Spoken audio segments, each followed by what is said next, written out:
Hi, I'm Xavier. Sam. My name is Ekin. I'm Payne. And we are the 99.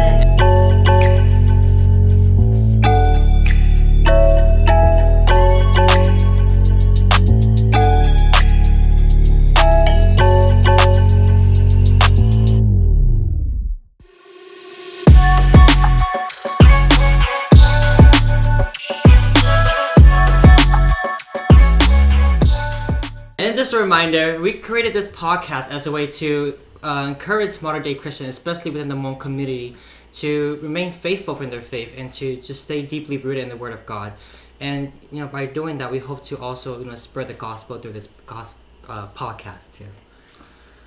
But so guys, great to be back. So our topic for this episode is about the next generation, of how the next gens can help our church grow more, for in the future. So my first question that I want to throw out is, how do we breach the gap between our generation and the current elders in the church? I think the real question is, what do we consider the next generation, right? That's what I was gonna ask too. Oh. But when I was researching this, it in the Google definition, I've been looking at it. They say the Americans of age 18 and 25 are the next generation. Oh, I'm not counting no more. I'm past that. And for me, I understand why it's the age of 18 and 25 because they're the young adults, but that's just and for me it's okay, and then who do we call the younger kids then? What do we call them? The next generation. Gen X, Y, Z. That's right. But yeah, so I think if that's kind of true. So that I feel like the next generation is kind of our age range right now. And then going back to your question of how do we breach the gap between our parents' generation, I think it's through, for me, I think it's through definitely building how should I say it? Being more open to the younger generation, the next gen, to step up and take leadership roles where they're needed, right? Because so it's you can't really bridge that until someone takes the first step. And also with the older generation, the ones before us, it's harder. I think for me personally, I think it's harder for them to kind of relate to the next generation. So for us, being the next generation means to step up, right? Even when the position you are in is difficult, right? It's taking that role or taking on that that role and making those changes, right? Because change can't happen unless you allow it to happen, or there's something to ignite that change, or if we're talking about bridging two different generations, there's got to be willingness to on both ends, right, to build that, right? So you guys are ready to be elders then? No. Well, I think, in my opinion, I think there's also a struggle on both sides. Is because I think it's not the age gap. Obviously, the age gap, but I feel in the Hmong community, it's because the language barrier too. Because I noticed when I don't know Hmong. I suck at Hmong. So for me, for my experience, I struggle with the elders is because I don't know Hmong, and I do understand Hmong, but my Hmong intelligence and everything is bad. So I think that's the real struggle of the younger generation with the new with the older generation, is because that language barrier really really affect us the most. So it's really hard for the young ones to understand what the elders been talking. They have a struggle of knowing what's what they're saying Hmong. And for me, I'm proud for our elders in our church because they went on their way to to speak English for the youngers. And I think that's where the struggle comes in with both in both, not just the elders, but like both in general. Okay, I want to bounce out what Egg said about the language barrier. Because I feel like, well, nowadays, there's so much opportunities for our generation to actually, fix that. Because there are, classes at colleges, even high schools providing, Hmong class, and there's so many opportunities for us to, I guess, fix that problem. Because we're given, we're given so much opportunity right now in America. But yeah, just want to point that out. I also agree too, where it's definitely if how I was saying earlier about the bridging, right? Change, right? A change comes if you really want it to come. So if the next generation really wants to step up into the church, right?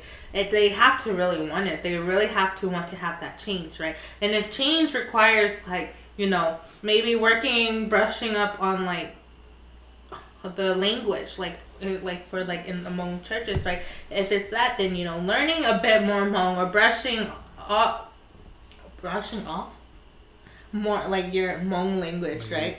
Because you think if we think about it, a next generation is gonna come, right? It's gonna they're gonna start taking leadership positions. They're gonna start being elders. They're gonna start being leaders of the the ministries in the churches, right? But the thing is, that doesn't change the fact that there's still gonna be a group of the older generation there, the ones that are still that still should speak Hmong, that still are still in the ways of the older traditions, So I think being the next generation is about being, I feel being flexible with that, understanding that okay, it's definitely harder, right, for an older group of people to learn just English, right? Because then I think to myself, is that for us as the next generation, is that us being fair to them? Are we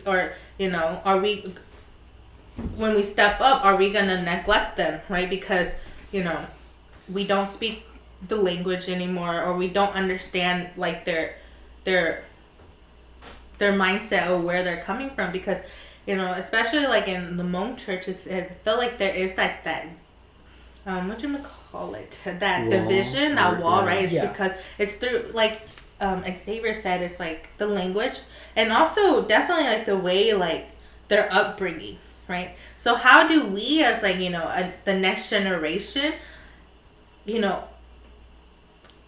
what is the word I'm looking for? How do we balance that, right? And then so it kind of goes back to what you guys are saying. It's through the language, but I think it's also through having an open mind. We can't just step up into position and be well, we're not going to listen to you guys anymore because you guys, we don't understand you. You guys are too old, these kind of things, right? And for me, I think it's not fair on their part, and it also shows for us, that's not us building that bridge. That's not us closing that gap. It's just us causing more division, right?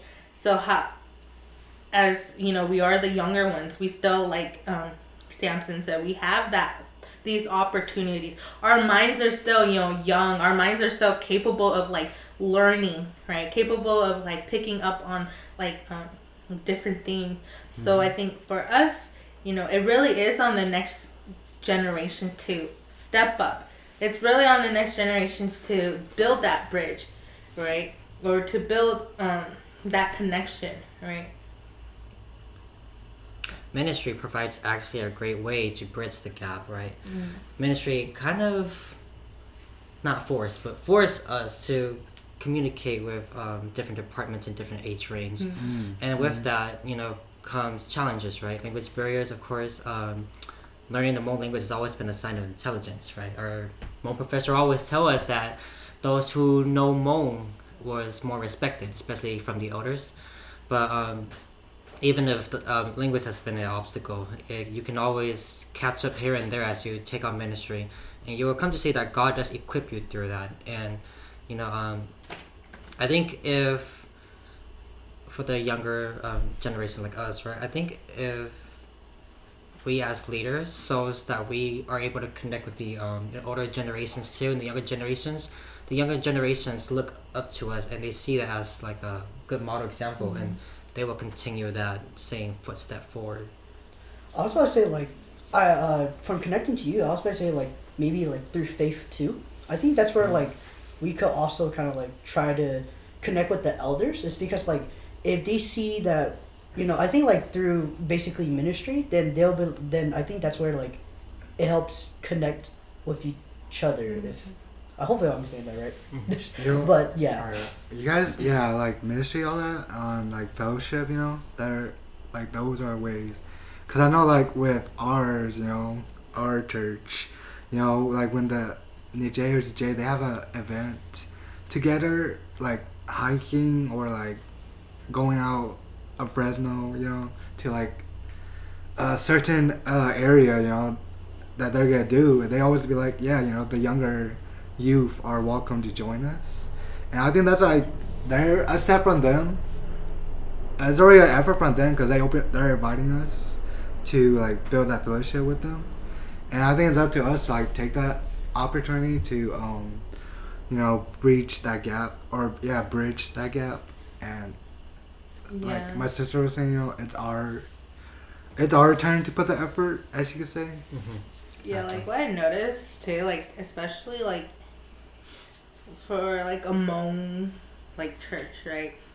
I think it's important for like I see like the older like men, or even like the older women, right?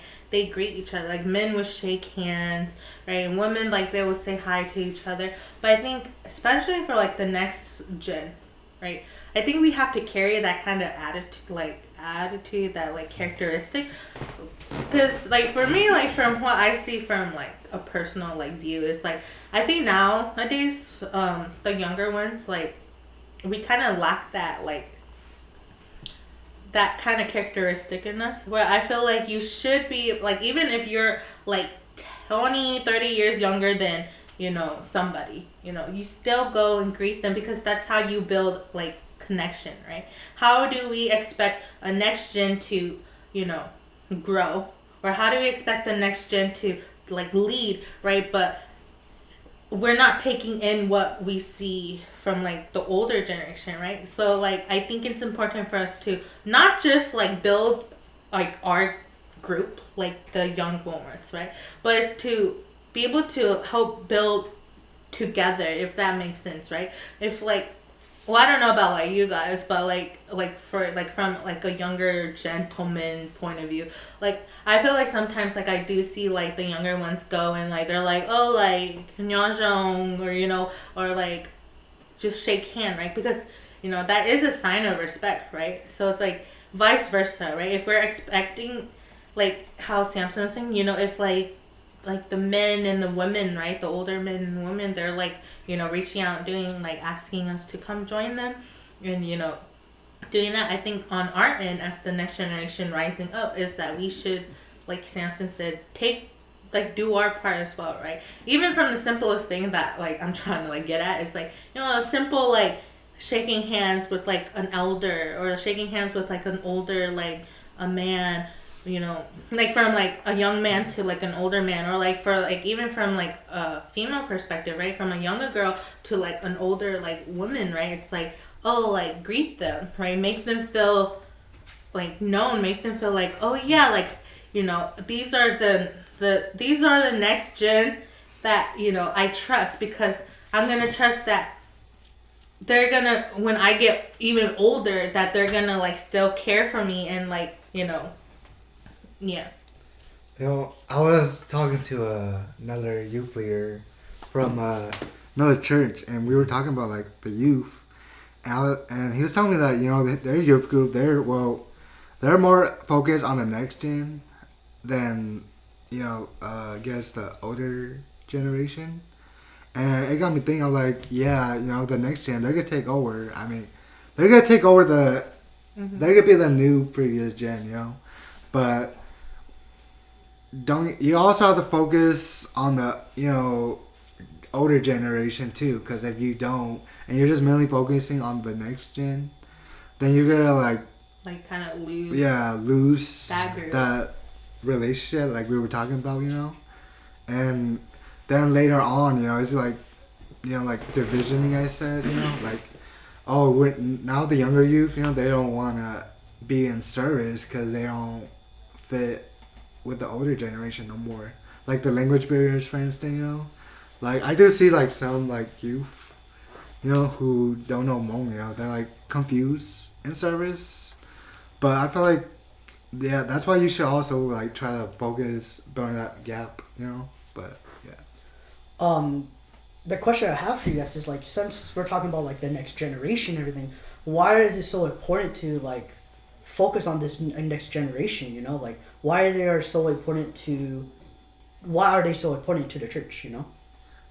Well, like we always said, one day they're gonna be in our footstep, but also like they're the future. Like everyone always say, like we're the future of our parents' generation, and they're gonna be our future when it comes their time, and also prepare them like for like leadership too. That's what I think, but I don't know what. It's more than about just taking over. It's about how they take over. It's about what they learn, right? If they're taught wrong and they take over, then you have a generation that's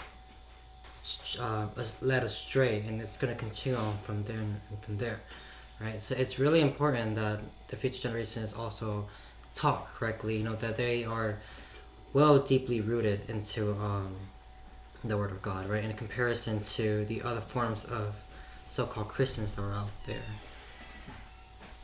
Okay. Do you have anything to say? I think it's like how Samson said, definitely the next gen is, the future of a church, right? Because if without like a next gen like taking up or stepping up, you lose basically a church, right? So, but then it kind of like goes with like Eakin, right? But where the next gen have to be rooted in the Word of God, understand that it's just not about being an elder, it's not about being a leader, it's about God. Overall, it's all about God. How do this next generation portray God still, right? So they're very like a next generation is definitely very important, because without a next generation, like I was saying earlier, there will be nothing, right? You're just gonna be stuck with like an older group, and then once an older group starts to decrease, you're what is really left, right? So it's important for us to equip our next generation, and it's important for us to like motivate them and push them towards that direction of, hey, we're just not a group of people to just sit around and wait for the world now. It's that we have to become these new leaders. We have to be the ones to help the ones after us grow. So it's like every generation matters, but the ones coming after and after, like those are like the important ones too. Yeah, I agree. Like I feel like from Yuping, I think like the next generation is not stepping up. It's because I feel like we've been handed so easily, then we have less struggles. So I think like that's where like the struggle with the next generation too is because like if you look at the older generation, they work really hard to get at where they're at. And the thing is, every parents, they always say, oh, I want the best for my child so they don't struggle what I went through. So I think that's where like a lot of like younger, like the next generation don't want to put that step up because everything is kind of handed to them. They're like, oh yeah, like I don't need to do anything. Like they got it. So I think that's where like it also struggles too with the older generation. And like I agree with what everyone said. Like they're our future and like they play a huge part. And they leave. If you don't put a good stepping stone, then we're gonna leave them astray. As I was reading this like article, it says like, it's in context of the church. the next generation ministry plays a crucial part in sharing the relevance, the variety and the future of the church. And the kids or students are growing up in a completely different world than the one you and I remember from our childhood. So it says a lot, really, that like, you know, their point of views are different from the way they're growing up and the way we grew up. Because like when I look at my siblings, they have like iPads. I'm just like, I didn't have that till like, I didn't have a phone till like I was in middle school or something, which is pretty young. Yeah, that's pretty young, but still, like for me, it's like you know, for older generation, they work way harder than us. So it plays so much of a role that like that's why I think we're the younger generation, or like I should say the next generation, isn't taking that step. Is because everything's just handed to them. And in honest truth, I mean, heck, I'm pretty lazy too, so yeah. And like, you know, but like that's where like I see the real struggle too with the younger generation. And that's just, you know, but yeah, that's just my point of view.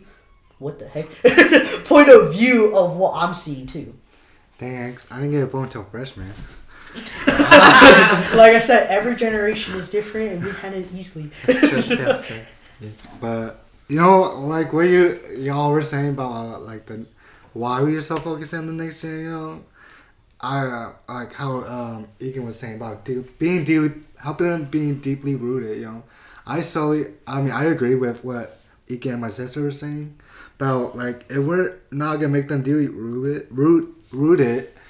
Then one day, you know, we're gonna be like those other church who all is left is the elders, and the youth are just like completely like ghosts, you know, like gone. And then who's the next generation after that? You know, like no one. That church is gonna be like gone, you know, like that foundation is gone, and that's why it's so important. Like they were saying, you know, to like help our younger youth be deeply rooted, like. Make them more rooted in church. Like, don't force them to come to church. Like, but like, making them like open. I guess like open their mind to church. You know, make them like see the importance. Yeah, see the importance of church, coming to church, being involved in church, or you know, fall in love with church. Yeah, you know, basically like fall in love with a girl. You know. Wait. Whoa! I hope that doesn't. That's not the reason. It's an analogy, guys. It's. I'm not saying don't fall in love. Don't just come to church because you fell in love, alright? Come to church because you fell in love with church, with God, alright? That's what I'm trying to... I'm trying to compare it. Yeah. Okay, we see it. We see it. Yeah. Anyways, I want to throw out... I want to ask this. So, like, what do you guys think about our generation point of view and the older generation point of view? Like, what are the difference and what are the similarities in our views? I think the similarity, like, I don't know much about, like, the elders' point of view, but, like, I think... Like, I'll give you an example, like, okay. marriage, like, in their point of view, you know, you're supposed to get married to, like, someone who's in the same, I guess, ethnicity. Oh, okay. All that, and, like, same, like, they have Christian and all that, you know, or, like, yeah.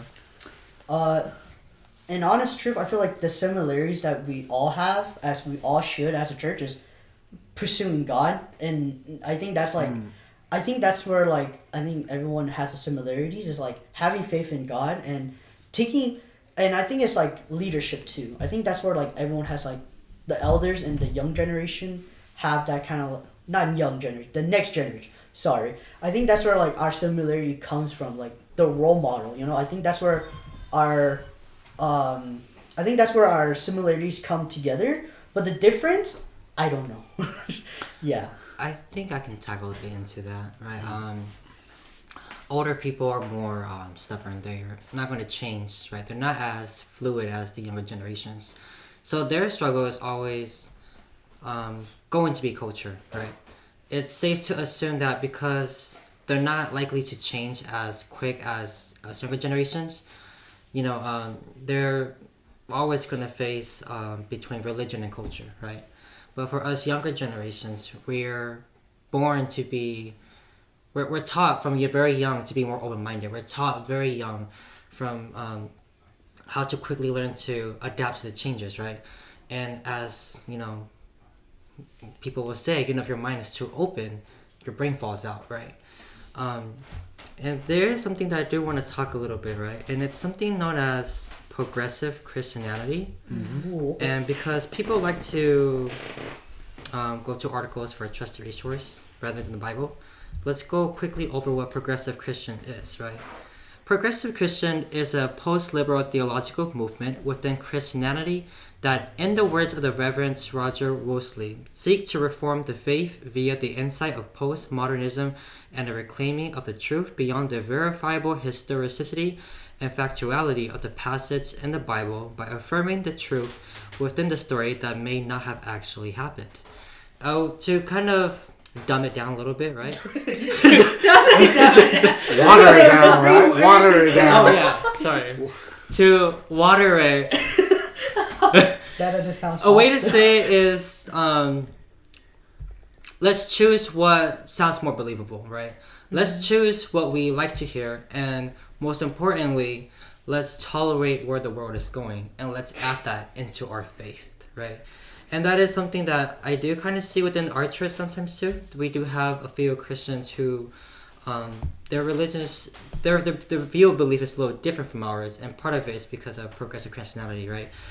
Just a quick example, progressive Christianity is more of the Christians who will tolerate LGBTQ.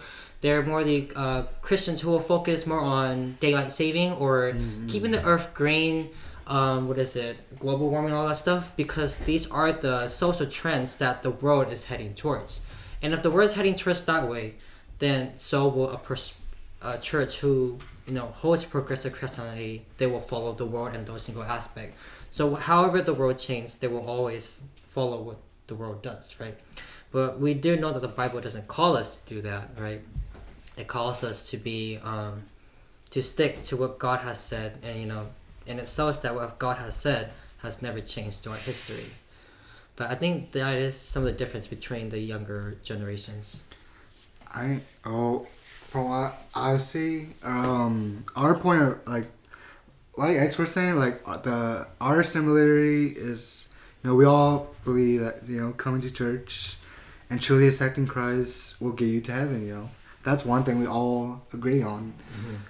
But another difference the difference I see is, our generation point of view as young leaders, we want to do things different, events, all that.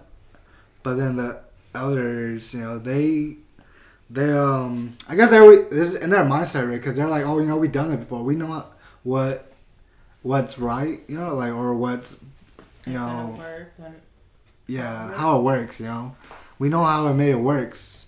But then for us, we're like, no, well, it's a new generation, we want to do something different, something that will, I guess, blow people's mind, Exactly. And also, when it comes to, cooking, you do it, they want you to do it this way, but you want to do something new, but they're like, no, it's not gonna be good.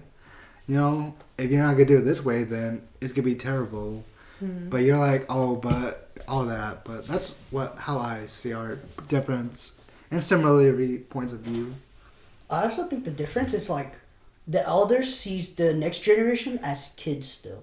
I think it's because they're so used to being a parent. They're like, they want to help, right? Mm-hmm. So they're so used to helping us, Samson said, they're kind of stubborn too, so they know stuff, right? So when the younger generation is doing this, they're like, oh no, I know how to do it, and don't worry about it, I could do it. They're treating us as they're treating the next generation as they're treating the next generation as kids, they because they're taught to they're as elders, they're I'm pretty sure they have kids, so that they're so used to being parenting their parenting the next generation, so they're so used to the fact that they're so used to just doing it than just having the next generation just do it. So I think that's also one of the difference I have seen a lot, and I've seen it a lot, and I think that's where the struggle comes in our differences. For me, I see it as I see it from both perspectives. But I also think it's like important for like the difference I see is like for the younger ones now, I feel like they don't really see the importance of coming to church. Like you know, compared to like the older generation where, you know, they come to church because like they're seeking, you know, like some kind of like help, right? Where now you have a new generation that's like how Xavier was talking about, like being handed, like things are being handed to them. So I think that is where the difference is like, I agree that, you know, the older generation can be like a little more stubborn, but then I also think that the next generation, or like the newer generation, are stubborn in their own ways as well. So like I feel with that both could butt heads, right?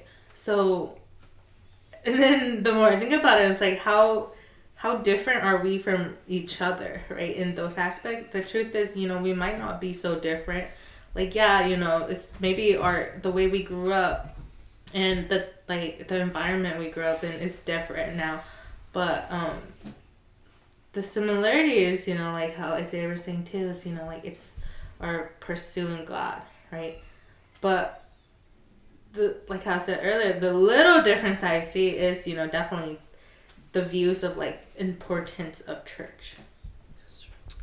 You know, I agree with all of your guys' answer, and so I want to throw out a third or my final question, and it's, what are things that we can learn from the older generation in the church? You know, what are things? I'm so sorry. Well, I was thinking. Sorry for interrupting you. But I was about to say is like, I think it's just like role model. I think that's where like what we can learn is because like I don't know Hmong, obviously. Like I don't know Hmong. I can't speak Hmong well. Like I suck at Hmong. But I think the thing like I have seen the elders do is like they know responsibility, and I'm just like, okay, like you know what? Like if they're able to hold responsibility, then I should too. Then that's like in my mind. Like I'm like, if they're doing this, like if they're helping people, and like I'm like, okay, then like I should put that in my mind. Like that's ministry too. Like I need to help their, you know, if their ministry is like helping people, this and that, then I'm like, okay, that's my responsibility of like knowing like this. What should I be doing as not just a good person, but as a Christian person too, to like help the elders and like to learn like. To know that, to put a role model to even the younger generation, you know, it shows like, okay, like, it shows like action does show a lot too. So I'm just like, okay, like, I gotta know to not do this so that it doesn't hurt my, like, so it doesn't hurt the older generation. So like, you know, it really, I think that's where it put like a big role of like just you too, you know? I think for me, I think there's a lot of things we can learn from like the older generation and being a next generation to step up.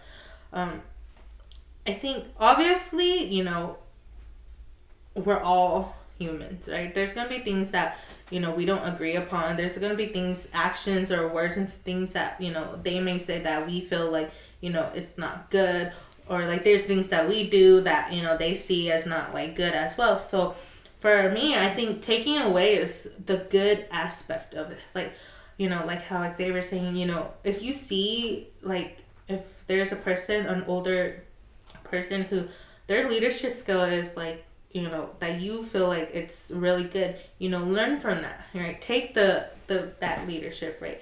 I think we also learn the good and the bad. We should learn the good and the bad, right? Because, you know, we should take the good and apply it to our lives, apply it to our leadership skill, becoming the next generation, but also understanding and seeing that, okay, there's things that they have done. Doesn't matter if they're elder church or like, you know, in charge of men ministry or women ministry or even like, you know, whatever ministry, right? But if there's things that we see that it's not like so like fruitful or successful, that we shouldn't judge them for that. But as the next gen, we say, okay, this person has done it this way, and it hasn't been like successful, or it hasn't been as, you know, fruitful as, you know, maybe they wanted to be, or maybe how the time period, right? But how can I, you know, help with that, right? You take the good, you're like, okay, you know, I see that this person has a good leadership. I see that, you know, yeah, these things, you know, might have not gone as successful as, you know, or like there's some traits that you see in someone that you're like, oh, maybe I don't want that. Then, you know, be aware of that, right? But I think there is a lot to take away from the older generation, right? Because at the end, they're still a part of the next gen, right? Even though they're older, and yeah, you know, like, and there's a whole new wave of like leaders are gonna start taking or stepping in. That doesn't separate them from us. So if they're able to include us in a way, then we should learn from that, and to also like reciprocate that towards them as well. I think that's something we can admire and take from the not just the elders but the older people too, right? Is their endurance. That's something I see a lot is the us younger generation, right? Our struggles could be different, but the general average one is that I could think of on the top of my mind is, oh, our girlfriend broke up with me, and all of a sudden I don't know if God exists. Versus where you look at the elders, we have people who are divorced, broken families. You have people who their family has abandoned them; they don't want them anymore. And you have widows. You have people who has unwanted pregnancy. People who have checked in and out of the hospital with rising debts. And yes, there's suffering, there's hardship, but their faith remains untouched. It remains strong, and they've never questioned God for even a moment. And I think that's something that we can admire from them. Yeah, I really like that. Like that, what you brought up again, the resilient that like these older generation has, right? Is because they've been through that struggle. You know, some of these are like refugees. You know, we're still in that generation too, or that are still remains in, you know, our church today too. So I think that resilience is something we could take away. Well, I think what we could learn from from my perspective, what we could take from the older generations is, from what I see, you know, like leadership role, like being elders, you know, like you could take from their, I guess, the way they do their job, you know, you could take it and learn from them. Like, for instance, you know, my dad, you know, as head of pastor, you know, you watch him preach, you know, and you learn you learn how to, like, preach, you know, I guess give out a sermon, and you try to, like, turn it in your own, you know, and apply it to, like, how the younger generation would like it, you know, and you also, like, from your parents, you know, you, like, learn how to, like, you know, morals, all that, like, you take that from them, and also, you know, we can learn from them, like, praying or, like, outreaching, because, like, I think, like, because, you know, my parents, they'll be outreaching, like, Monday to, you know, Saturday or Sunday sometimes, and I feel like we can learn from that, too, you know, like, oh, you know, we're just the elders, you know, they're outreaching so much, and maybe we should also, like, try to follow that footstep, like, put in the effort, you know, because I know we're all busy, and they're busy too, you know, because they're working, you know, like some of them are working full-time jobs, trying to, like, help their family. Like, some of them are, like, working, like, 2 part-time jobs, you know, but I think that's all the things we can learn from them, you know, like the work effort and trying to, like, you know, pull out, like, 110%, you know, and yeah, and but, like, just to, like, recap for our audience, you know, that for our you know, to build up our that gap, you know, we should try to put effort to reach our older generations, and that we can learn so much from them, you know. And I hope you guys enjoy this episode, you know, about us next gen helping our church grow, and I hope you guys like it. And you guys have not seen the rest of our video, you know, click onto our YouTube video and subscribe so you can get notification on our daily episodes. And so hope you guys enjoy. Bye-bye. Bye. No.